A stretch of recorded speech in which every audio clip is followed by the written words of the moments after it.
Hey, Leroy, turn it on. Okay, Uncle Shady. You're listening to BWWR, the Banger Worldwide Radio Network. The John Lebang Show has been known to make people laugh, sing, think, scream, throw things in rage, and generally lose their minds. Listener discretion is advised.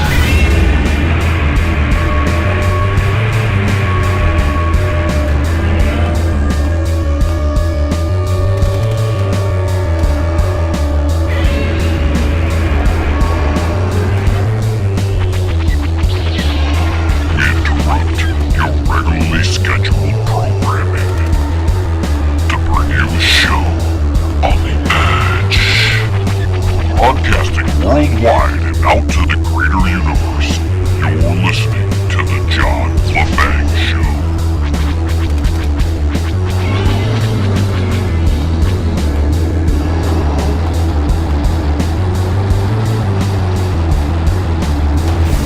Greetings, Earthlings, and welcome to my show. I'm John Lebang. Thank you for joining me once again, ladies and gentlemen, for another week of broadcasting right here on the John Lebang Show. Tonight we have a special guest joining us in the second segment, and we're going to take him right through the end of the hour. Wayne S. Pierce of American Liberty Radio Network will be joining us to discuss, well, the various things that are in the news. So stay tuned for that. We'd like to direct you to our website, that's www.jlebang.com, to catch up on all the latest news, information, and what the upcoming schedule for the 2018 summer season is going to be for the John Lebang Show. Remember, that's www.jlebang.com. Check it. Almost daily, we keep updating it. You can also listen to archives of the show. Go to our show prep page where you can see all the links to the things we discuss here on the broadcast. Check out the Bangerverse. Join in and crank it or jank it. Lots of cool stuff heading your way there. We got a few minutes before our guest joins us, so we thought we would head out to the phones to let you have your say about the things that are on your mind. So dial us up on that secret banger hotline. You can find that out if you're diligent enough by going to that website. Our first call is coming in from Seattle, Washington. Kurt, what's on your mind? Hello, am I on the air? Yes, you're on the air. I'm from Seattle. Yes, we know that. And this is the first time I'm listening to you. Okay, well, thanks for listening. Are you calling in for any other reason? No, I just wanted to call in and say I was listening. All right, well, thanks for your call. Ladies and gentlemen, if you're going to call in, please have something to talk about. Please comment on maybe something that's happening in the news. Maybe you want to discuss an issue that we don't talk about here. But have something to talk about. Our next call is coming in from Naples, Florida, listening to us on Bubba Army Radio. Cora, what say you? I say I called the wrong number. Forget it. Okay, thanks for your call. Up next, we have Pedro listening to us on Radio Love in California. What do you want to talk about? Hey, man, I just want to say, man, we getting free healthcare, man. Are you illegal, sir? No, man, I'm undocumented, man. Yeah, but that's the same thing. No, man, undocumented doesn't mean I'm illegal, man. They wouldn't give me healthcare if I was illegal, man. Okay, thanks for your call. Our next call coming in from Detroit, Michigan. What the hell are we going to do about these people next door, John? They're making all kinds of noise again. Well, there's nothing we can do about it, Shady. What do you mean there's nothing we can do? Well, it's their property, Shady. They can do whatever they want. We have rights too, John. What kind of rights do you mean? Well, they're causing a health hazard over there. What do you mean a health hazard? There's so much ugly over there that I might be permanently damaged and end up with post-traumatic naked syndrome. I don't think that's a thing. Well, if they keep it up, I might have the first case of it. And then who knows, it might spread like a Zika virus. So you see, it should be declared a national emergency. Well, maybe you should lobby the president, Shady. You know, that's a good idea. You got the phone number to the White House? No, I'm sure you can look it up online. I'm going to have to let you go now. I got to get back to the show. Oh, right. No problem, John. Oh, hey, one more thing, though. What's that, Shady? We're almost out of TP again. Well, I've got no money to buy any. Well, what do we got to do? I've been going 3 times a day after eating all that cabbage soup. And you know cabbage soup stain marks are the worst. That's TMI, Shady. Thanks for your call. Our next call comes in from Montreal, Quebec. What the hell? G7's my ass. What does the G stand for? That's a good question. Maybe globalist? Tell them they can go to hell. Damn New World Order. That is stupid. Okay, thanks for your call. That's a good trivia question, ladies and gentlemen. What does the G stand for in G7 or G8 or G20? Yet old Merkel over there, she was lamenting that the world order since World War II might be in danger because Donald Trump's president. And our next call, we're going back out to Canada. This time, Ottawa. Gordy, you're up next. What say you? Oh, the G stands for give me some money, eh? I don't think it stands for give me some money. They have enough money. Oh, they're never happy, eh? Well, that's true. The rich are never happy with having just billions. They want trillions. As if that could change their life for the better. Oh, it does, eh? When you have lots of money, eh? You can do whatever you want, eh? But having billions should be enough to keep you happy. I mean, I'm all for building wealth and all, but after about $1 billion, you'd think you'd be okay with just, okay, we're good. Next one in line so the rest of us can get some of that billions. But no, they want to have 14, 15, 16 billion. Somebody one day will be a trillionaire. Because you need more than $1 trillion. Life's hard unless you have $1 trillion. You didn't know that. You can't have all those luxuries unless you have $1 trillion at your disposal. Well, we all need money, eh? Thank you, Gordy, for your call. Our next call, we're heading over to jolly old England. Listening to us on Vulcan Sound Radio. Henry, what say you? Apparently, Russia is building a giant war cloud. Yeah, I read that this morning on Defense One. Apparently, they want to make it rain on everybody. Sir, that's not what they mean by a cloud. I am sick of all this damn weather modification. Sir, they're not talking about a cloud in the sky. It's a data cloud. You mean like a doctor? I don't think you're getting it, sir. Anyways, I have to go. It's almost tea time. Okay, thank you, Henry, for your call. Up next is Donald from D.C. You're our last call. Make it good. John, I just want to say one thing. Those people at the G7, they're all huge supporters of the New World Order. Globalists, John. You know what that means? That means they want to run the world. And if you don't listen to them, they get mad at you. My buddy Putin, just trying to be friends with him. And they're criticizing me because Putin annexed part of a country. Yet they bombed Libya into submission. Their leader got killed. Now they want to do the same with Assad. If you ask me, they're just big league babies.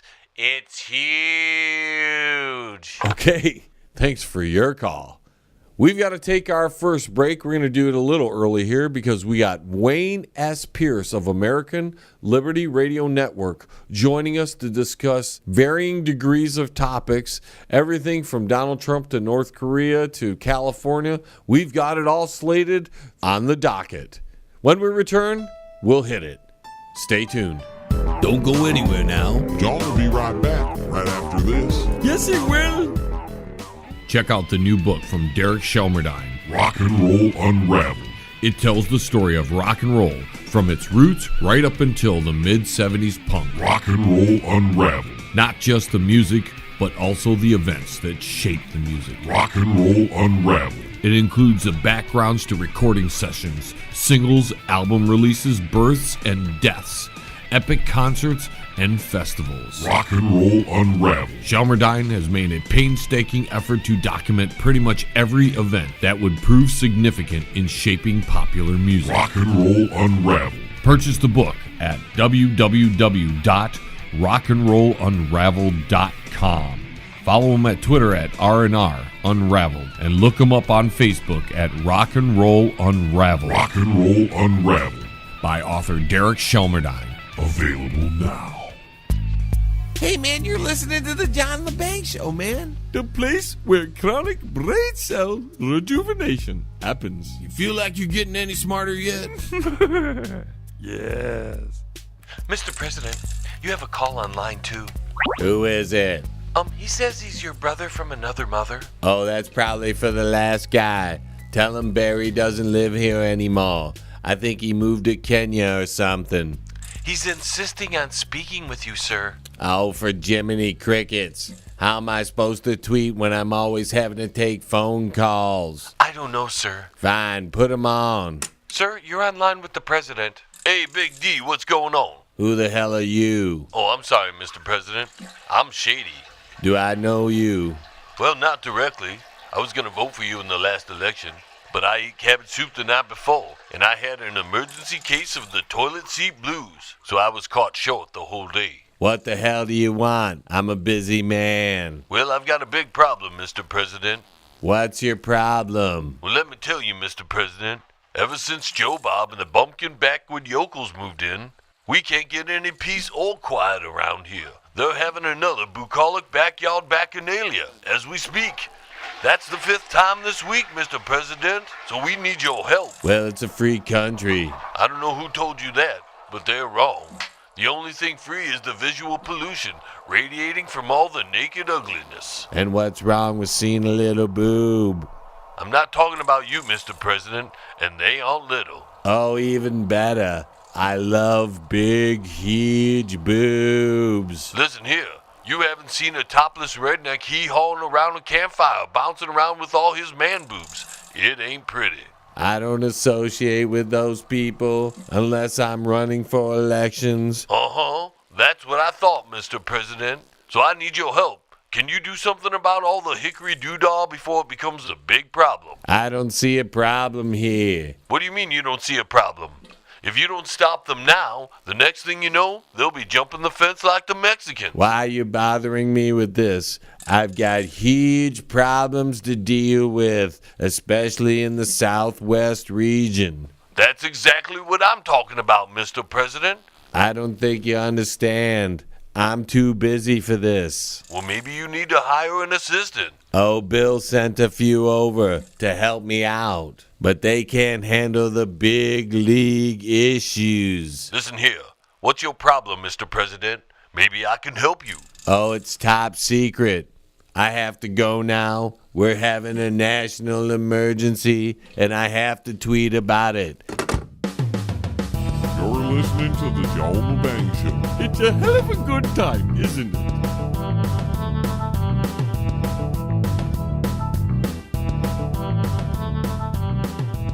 All right, ladies and gentlemen, I'd like to welcome to the show Mr. Wayne S. Pierce from American Liberty Radio Network.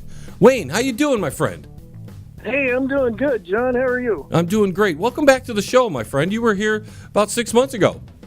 Yeah, it was. It was great. It's good to be on again. And a whole lot has happened since that 6 months. Yep, way too much. So we got Kim Ding Dong going to hang out with Dennis Rodman, it looks like, to get this whole nuclear deal. Do you think the nuclear deal is going to go through, or do you think this is a hoax? What's your opinion on what's going on over there? Well, I think it's on one side with that whole thing going on. I think it's a good thing that they're talking and discussing and sitting down and looking at all the options. But I also think that, Kim Ding Dong's going to, pull his, tricks out of his bag and do his thing, and probably going to ignore most of it, even if we sanction him. I don't think he's really going to denuclearize like they want him to. But, I think it's a good thing to discuss things and get it out there and find out what he wants, find out what we want, and see where we can meet in the middle. And this is probably happening because Trump pulled out the big guns and started sending fleets over there to raise awareness that we're not happy with him. No, that's true. And if you look back in history, we've done that a lot. It's like we've discussed a few things with people, and they're going, "No, we don't like that." These other countries are saying that they don't want anything to do with our, deals. And then finally we send ships and the operatives over there, and then they come back to us 6 months later and go, "What were you talking about? Can we make a deal?" So I don't know. I don't know what's going to happen. I know we're over there for training and for drills, but you know how that goes. Right, and we could run a little bit of a risk of this turning into kind of an Iran thing where we made a deal with them, and hopefully Trump doesn't give them like $1.7 million or something like that to Iran. But whatever it was, hopefully we don't end up making a deal like that, and it actually coming back to backfire on us, and we have to pull out of a deal. Yeah, that would suck. I know through Obama, just in the previous administration, gave him something like $1.8 billion or something. It was billion, with a B. I'm sorry. Yeah, gave it to Iran, and we're over here going, why is he doing that? That's supporting the enemy, and I hope it doesn't go into that direction, because not only is it going to suck for President Trump, but it's going to suck for the rest of the American people, because then if we have to pull out, that's going to make us look terribly wrong in this whole thing. Yeah, when we get involved in this foreign policy, we never see the long-term consequences of a failure. We're always looking at it in the light of, let's get this done because it's going to be some kind of big peace thing. I mean, it's a thing that's been going on with the Palestinians and Israel for all these years. We keep having hope, and we put positive effort in it, and it just never seems to work out. No, it doesn't. And speaking of Israel, Benjamin Netanyahu, it looks like he's, rattling his swords too. And we can look at him and people say, well, he's corrupt. He's, a puppet of the American politics. He's, all this and the other thing. But, in terms of foreign policy, I don't have all the answers. I don't think none of us do. I think the experts are trying to do what they can to limit, anything that's going to cause a war or some kind of battle or something. But I think that we just need to sit down with all of them and say, hey, let's put all our cards out on the table. Let's see what we, can get from you and what you can help us with, and, kind of shake hands and, at the end of the day, hopefully have a deal. But they don't do that. They, they just absolutely cannot find that road to have that peace if they're looking for that, because it's just about greed and getting everything that we want as far as the United States, policies are concerned. Well, with you bringing that up, it could just be all for show. They're just acting like they're going through the peace process, very similar to what the Japanese and the U.S. was doing before the bombing of Pearl Harbor. They were acting like there was some kind of peace process going on, and this could be just the calm before the storm, don't you think? Oh yeah. When you look at and compare it to the surrender of Yamamoto, I mean, it literally could. I mean, it's political theater, number one, and it could be a total sham, number two. But we, the people, looking at it from our perspective, I think we're seeing this as, we hope this goes through, but yet we're kind of questioning the degree of integrity that both parties have. So it might just be a show and a whole scam, and we're being the ones that are being skull plugged in all this. Oh, that's for sure. And, I was thinking that maybe what North Korea is doing right now is just keeping our eye focused on them, because on the other side of the globe there, you've got Russia in Syria, and you got Syria and Iran doing their thing there, winning, mind you, against the whatever rebel forces you want to call them, if you want to call them terrorists or whatever. But that's not in America's interest. America wants Syria to fall. Yeah, they do. And if you go back several years ago in the previous administration, from what I could tell then, when they were talking about Syria and the rebels and the leader over there, I forget his name now, Assad, I think it was. Yep. And when you look at that whole incident, we had ships out in the water months before we went in to take care of the quote-unquote rebels, and then it come to find out we were the ones supporting the rebels. So it was like, wait a minute, it's like going back to Saddam Hussein, who went rogue, and we had to go in and take care of him. So it's like, we don't, even in Syria, do we want it to fall? I'm thinking we do, because then we can set up another puppet over there. Yeah, but see, the thing with Syria falling, in my opinion, is that all it is bringing us closer and closer to a major conflict with Russia. And do we really want to get into a conflict with one of the big boys? No, we don't, and that I'm being very honest there. We do not want to tangle with Russia. We have a sort of, kind of happy relationship with them, but they're dealing with China, they're dealing with North Korea, and so if we go in and poke the bear a little more, and take out Syria, take out whatever country out is around that area. Russia's going to step on us, and we don't want that. Now, but isn't that what this Russian probe is about, and what the Democrats have been preaching for 2 years? They're poking the bear. Not to say that if Russia did try to influence the election, it's still, by all data that we can find out, all research that it wouldn't have changed the outcome of the election. But they're still pushing that narrative, which is only hurting and weakening our relationship with Russia.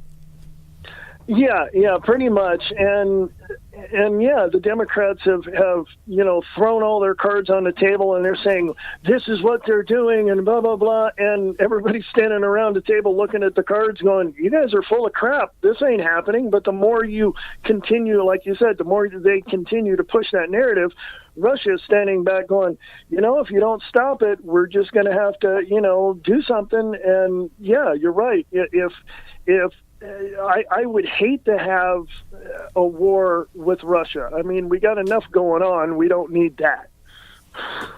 Well, and the thing is, through this investigation, we're finding out that the Democrats had just as many ties, or if not more ties, with Russian collusion than anything the Trump campaign would have had, or since then. Oh, yeah. I mean, it's come out completely that Trump never had any type of relationship there was no collusion at all with Russia through the campaign. But we also found out that Hillary Clinton and her minions and her operatives were in collusion completely with the Russians. And so a lot of people, look at that and go, well, no, and they don't want to look at that, basically. That's what they don't want to do. But, yeah, there's so many, and even now, like I said, I don't have all the answers, and I may have overlooked a few things, but I can tell that right now we know that the Democrats are pushing for a complete and total breakdown of any relationship with Russia, with China, with North Korea. The Democrats are doing this, not the Republicans. Maybe the Republicans are backed into a corner, so they got to, kiss butt or something. But still, it's all surrounding that Democratic Party. But they're going to blame the falling and departing relations with China on Trump's tariffs that he's imposing, which they do have some effect between relationships between countries.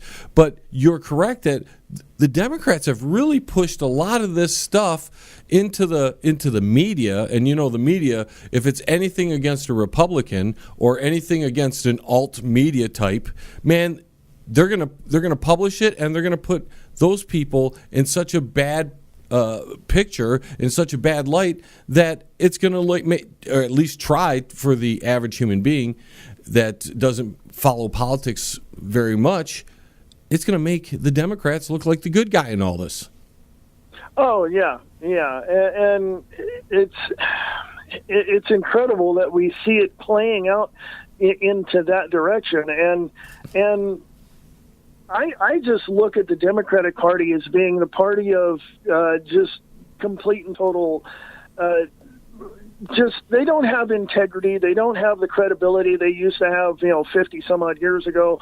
The Republicans are falling in line with that as well, but there's a majority of the Republicans that are going, yes, here's what we need to do, and here's the problem we have to fix. And the Democrats are going, no, we don't want that. We just, we're going to stop you. We're going to, gerrymander. We're going to, pull out all the stops and stop you from doing that. And when you ask them why, they sit there going, it's Trump's fault. And they don't have an answer, basically.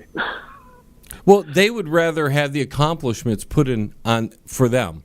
I mean, we can be honest with that. So anything they can delay that might be in a common agenda between the Republicans and the Democrats, or the rhino side of the Republicans and the Democrats? Because we're losing guys like Trey Gowdy, the guys that are actual political heroes that are trying to save the country from falling into this massive decay. Those guys are on the way out because they can't deal with it anymore. Yeah, and Trey Gowdy announced his retirement, well, sort of. Right, he's going to go back into regular law. Yeah, and it's incredible that we have good people like him and others that come into Congress and get, basically screwed, and the system just eats them up and spits them out. And it's sad, really, that we have good people fighting and defending this nation in that regard in Congress, but then the big wave of the blue wave, as they call it, they come in and go, they wipe them all out. They just take them all out. And it's like, whose fault is that? It's ultimately the people's fault. But right, for not holding them accountable. Exactly. And we're not putting their feet to the fire, which we have to do. And unfortunately, it to me, and my opinion is, if there were enough people who really knew the truth and the facts of what was going on, there'd be millions of people going to Washington, D.C., demanding the heads of every single, politician that, really caused all the problems. Exactly. We got to take a quick break, ladies and gentlemen. When we return, we're going to still have Mr. Wayne S. Pierce of American Liberty Radio Network joining us to talk about even more things that are in the news. Stay tuned. Don't move a muscle. John LeBang Show, right back. With lots of fun and excitement. Yes! CRRM, CarePoint Billing Services. Their billers and managers are all dedicated to working for you to increase your profits. For more information, call CRRM at 248-579-3805. CRRM, CarePoint Billing Services. If you are elderly, disabled, receiving SSI or Medicaid, and you have a medical need or require assistance with daily housework, shopping, grooming, medication, you may qualify for housekeeping at no cost. Call now. VIP Home Healthcare, 248-579-3805. VIP Home Healthcare, there when you need them. That's 248-579-3805. Hey, man, it's at the bottom of the hour, man. Do you know where your kids are, man? If you want to contact the John LeBang Show, feel free to send an email to jlebang@live.com. And if you're on Twitter, look him up at John LeBang. And don't forget to go to his Facebook page at The John LeBang Show. Now here's John. All right, ladies and gentlemen, we are back with our good friend, Mr. Wayne S. Pierce from American Liberty Radio Network. Wayne, AJ over there, Alex Jones from InfoWars, and Bernie had a little kerfuffle just recently. Yeah, they got tangled up in a little something, but the video it's a video. You can find it on YouTube or Infowars.com. He basically was trying to ask Bernie Sanders questions, and of course, if you know Alex Jones, he'll add a few other things in there when he questions people. And Bernie Sanders wasn't answering any of the questions. He was just walking away. He didn't want to deal with it. But his assistant was trying to, push Alex Jones away, and the assistant for Bernie Sanders was being the bully and really mocking, really being a pain in the butt to Alex Jones. He wasn't even being courteous. He wasn't being kind. He was just being belligerent. And that whole thing, if you watch the whole video, you will see that. And Alex Jones was just being nice and courteous and trying to ask questions. But they were tough questions, of course, and Bernie doesn't want to answer the tough questions. Yeah, he doesn't. And speaking of Bernie Sanders, a self-avowed socialist, by the way, he was on a program. I don't know if you know Alec Baldwin, the actor. Mm-hmm. He hosts a show called Here's the Sing on WNYC, and Bernie Sanders was on the show. I listened to the whole show. This guy is a just a total nutcase when it comes to everything that he talks about. And again, with the Alex Jones incident at LAX, when you listen to what Alex Jones was trying to ask or asking, it came down to the conflict between the assistant and Alex Jones. It had nothing to do with Bernie Sanders. Alex Jones was just trying to be the independent journalist he is and ask questions, and the assistant was being a pain in the butt. Yeah, but here's the thing: the Democrats have pretty much demonized everybody from Alex Jones down in the alternative media. Weren't they the ones who called us the alt-right, like we're supposed to be a bunch of Nazis or something?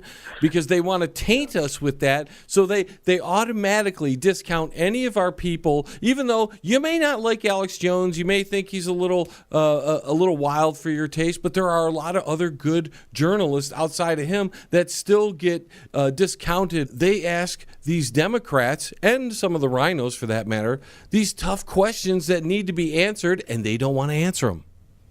That's true. And I've seen the Democrats specifically on their particular brand of news demonize people like not only Alex Jones, but Sean Hannity and Rush Limbaugh and Michael Savage. And they've just their whole goal is to label, like you said, label us to the degree that after a while, when they keep slamming that label on the alt-right or whatever you want to call it, then other people might say, oh, maybe that might be the truth since they've said it over and over and over and over, that it plays out in that kind of thing, where if you believe a lie long enough, it becomes truth, So the Democrats are slamming everybody that is not in their, in their corral, if you will, and are not believing their narrative.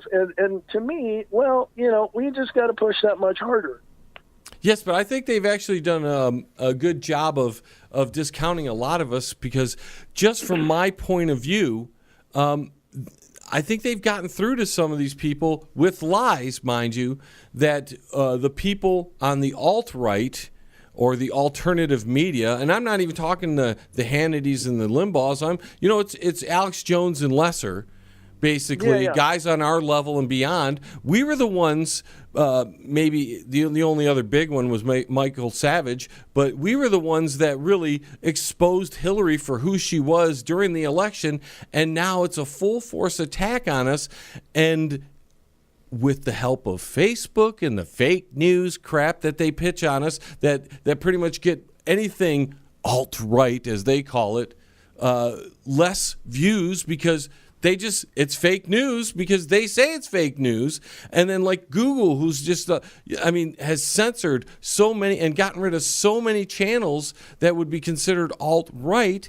So it's not just the politicians that are attacking us, not just the mainstream media, but you have the Facebooks and the YouTubes and those joining in, and I think it's making a small impact. Yeah, that's true. And I look at everything that is out there, and I may have missed a few things, may have overlooked a few things. We do that every once in a while. We're so focused on certain things that we may miss the most important thing that may make everything that we're doing, a little better and a little more clearer to others. But when I looked at most of the stuff during the campaign, I saw how Hillary Clinton was pushing the Democratic narrative of everything on the other side, meaning the Republicans or the alt-right, is crap and you must listen to us. That was her attitude in her campaign. And unfortunately, like you said, a few people, believed her. And unfortunately, for them, they are lost in that confusion of Democratic narrative, because now they're just spinning around like a top. They don't know what's going on now. But you, I, and all the rest of the alternative media, we've exposed the Democrats, Hillary Clinton, Bernie Sanders, for who they are. And even when that is, and some of that has been on the mainstream news on the networks, that they still don't want to believe it. They still demonize us. And frankly, they don't care how we feel or what news we have to reveal the truth. They don't care. That's because we can't be accurate because we don't have a big team of support, and we don't have the big budgets, and we're not able to just read a document that is printed by the government to explain to you that what's going on inside of either the Hillary, the DNC, I should say, or maybe some other source, like when Obama talked about, and you brought it up earlier, you didn't actually mention Obama, but you brought it up that we were funding the terrorists inside of Syria. We found out through one of his speeches, and it's on the website, but people won't go to the whitehouse.gov to see the transcripts where he says we are funding we increasing our training of ISIL forces in Anbar province.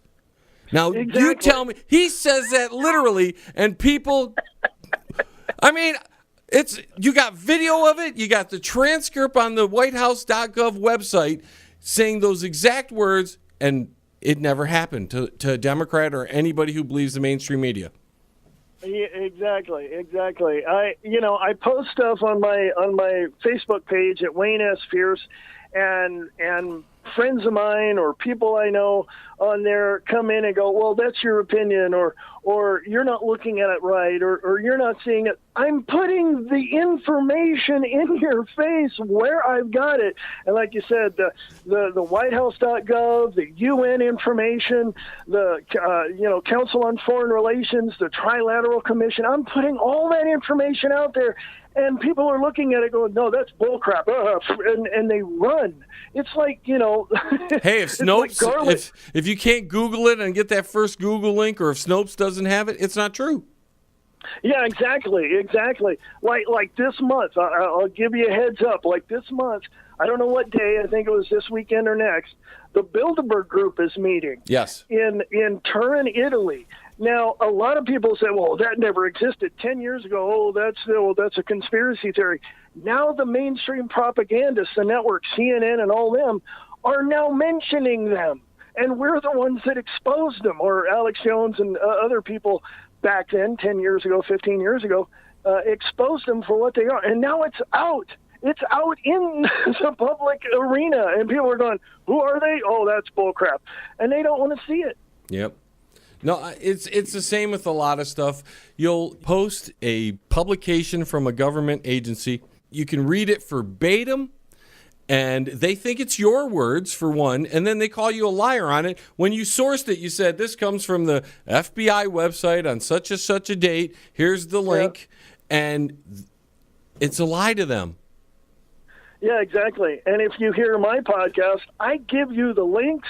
I give you the name of the person that wrote the article, or, I say, well, it's only a video in this, so I'm sharing this video. You assess it and make up your own mind.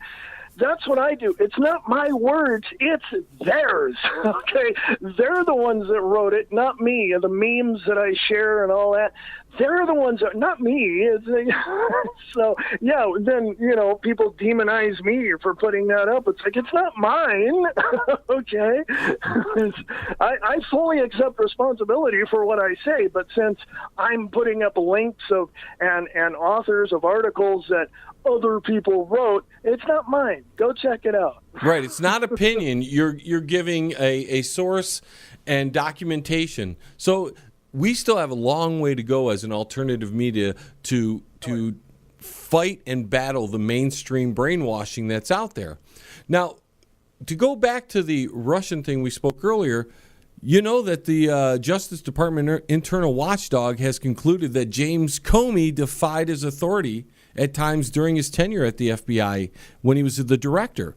Now, this is coming out now, months after his book, that the mainstream media, I guess they didn't pay attention to any of this kind of stuff. They just wanted to talk about what was in his book because it talked bad about the president.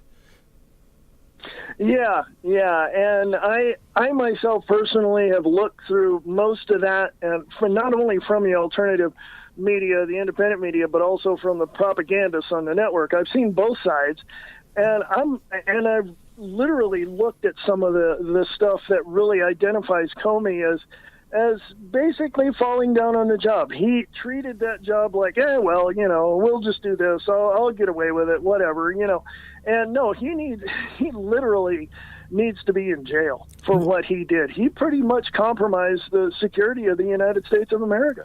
Yeah, but what else would you expect when you had Loretta Lynch mob running the whole thing in the beginning as well?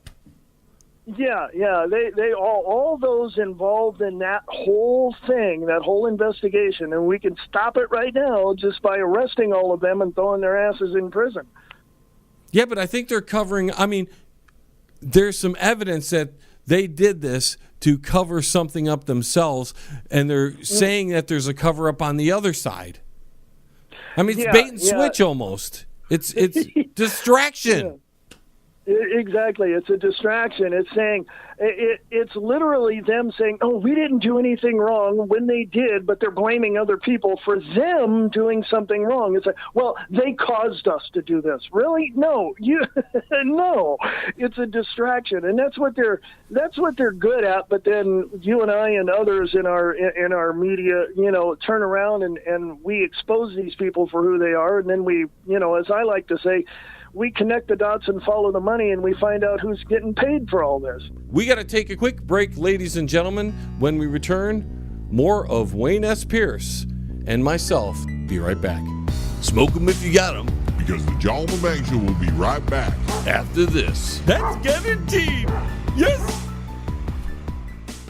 Pane in the Glass, commercial and residential window cleaning for a beautiful sparkling shine that's crystal clear. Call Pane in the Glass Window Cleaning. You can find them on Facebook at Pane in the Glass. Quality One Painting.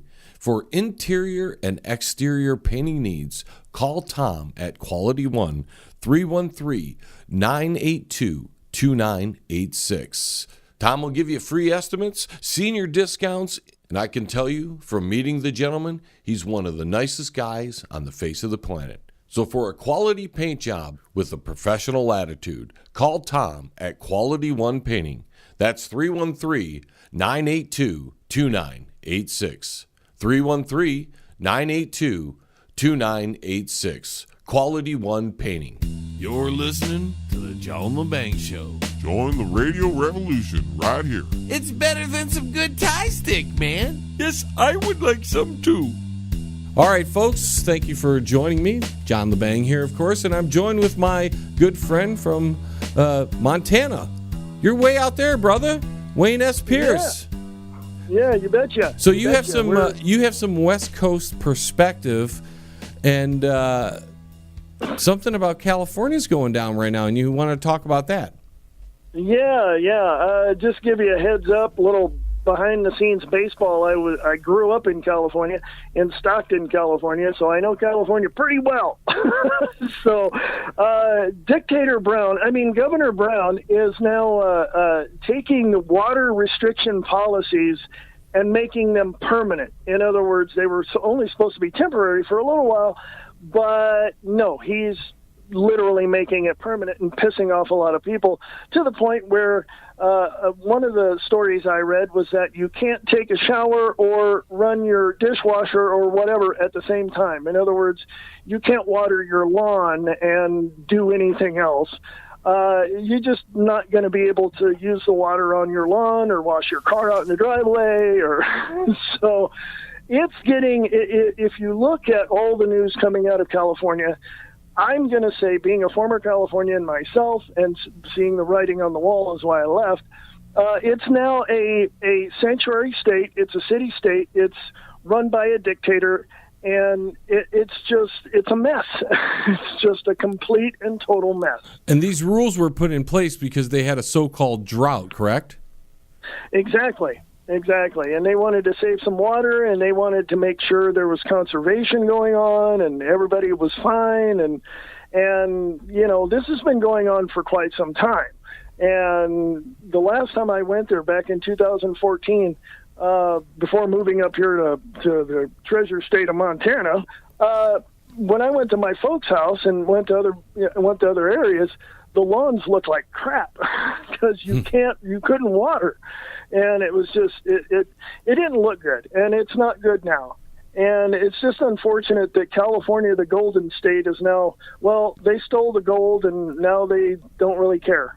And why can't they get water? I mean, they're right on the ocean. They don't have a way of any desalination plants anywhere, or they don't want to build them? Why would California, with so many resources right on their coast there, not have the resources of water, which all they have to do is build a few plants that can take the salt out?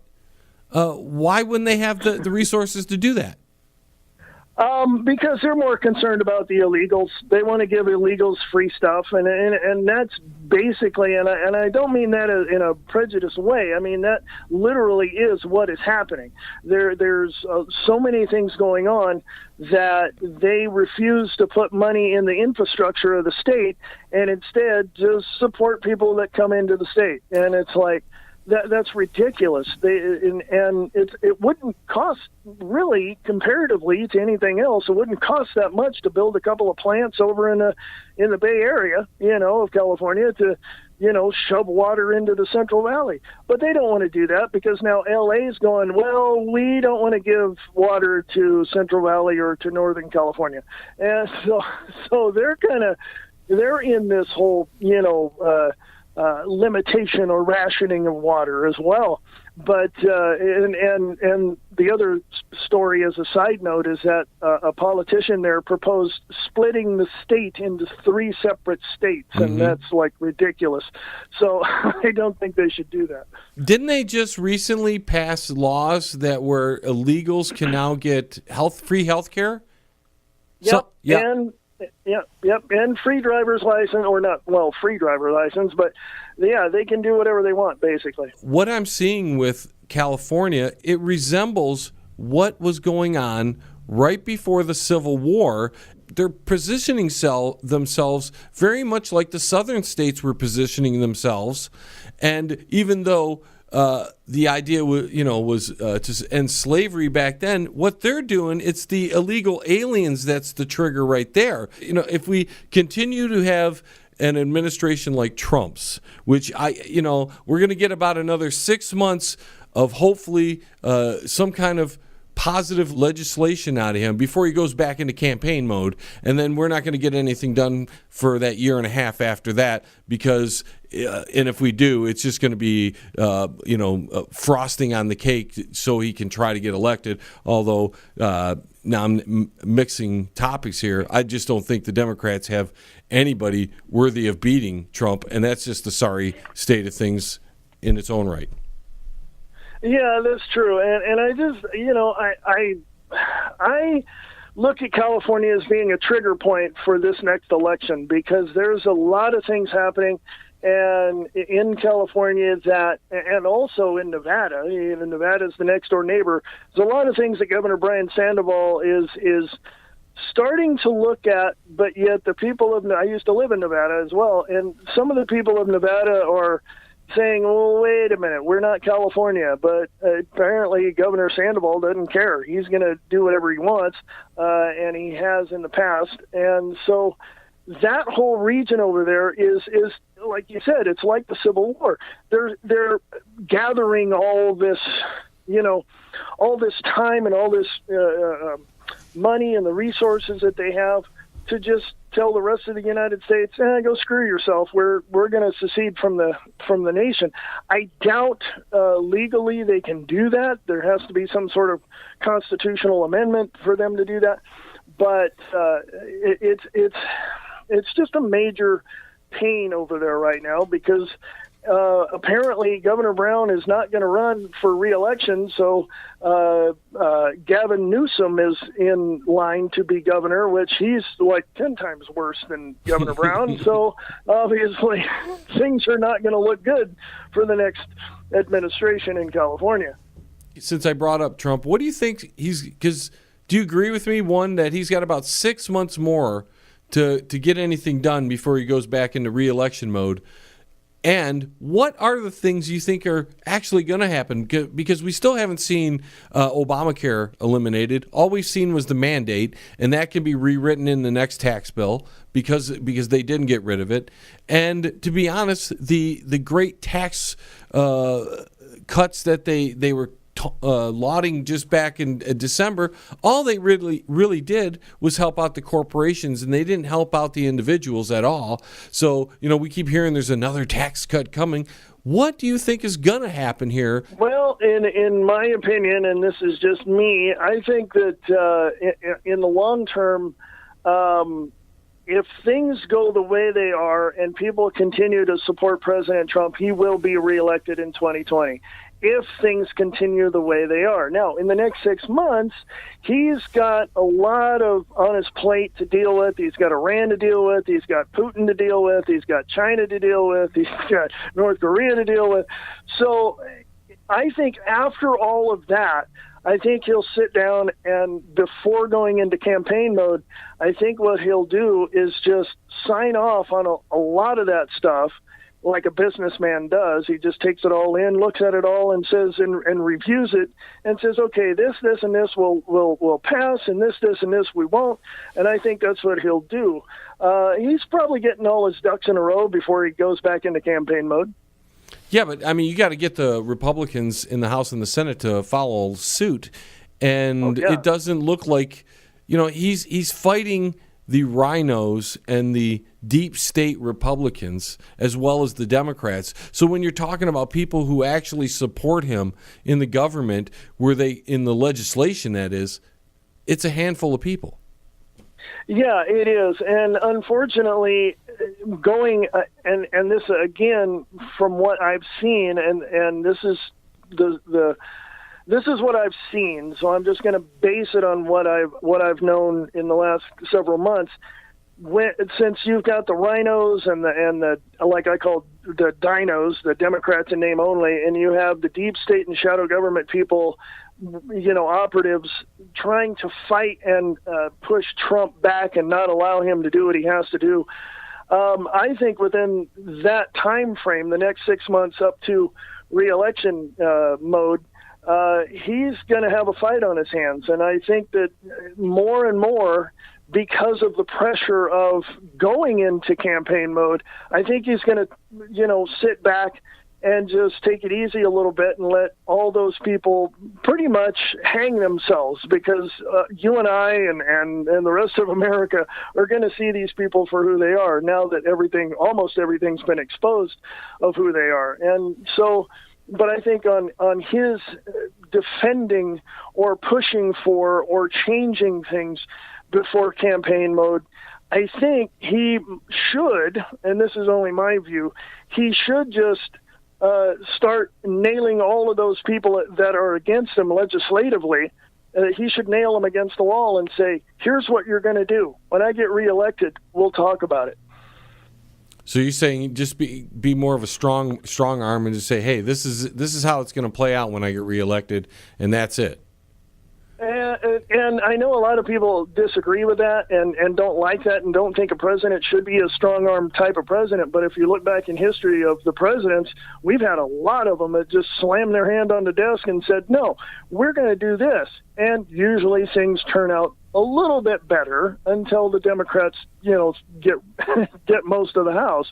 But it's just, I think he should. I think he should put his foot down and say, we're going into campaign mode. Here's what I'm doing right now. When I get reelected, we'll discuss it, and we'll go from there. And he's only got a short time before the midterms are here, and it's possible he's going to lose seats in both the House and the Senate, and he's going to lose any kind of advantage he has right now. I feel it's crunch time. He has to get something done, and a majority of what he wanted to get done in this first term has to be squeezed in before October, because something big always comes out in October to affect the election. Yeah, exactly. And that's one of the things. That's why I say, a lot of people disagree or don't like the strong-arm president. I think he just has to go in and, pardon my French, kick ass and make things, work. And put off.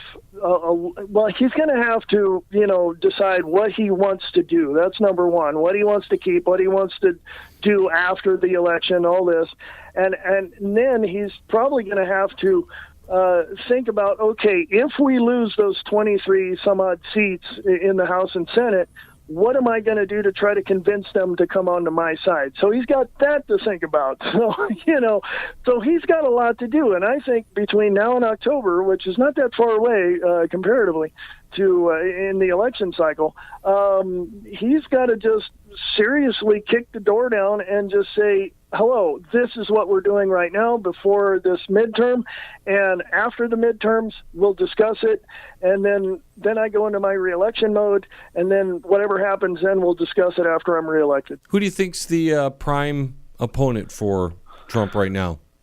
Oh, my goodness. Well, naturally, in the order of things, Mike Pence would run for president if he so chooses to do so. Well, I meant more on the Democrat side. I apologize. Oh, Democrat side?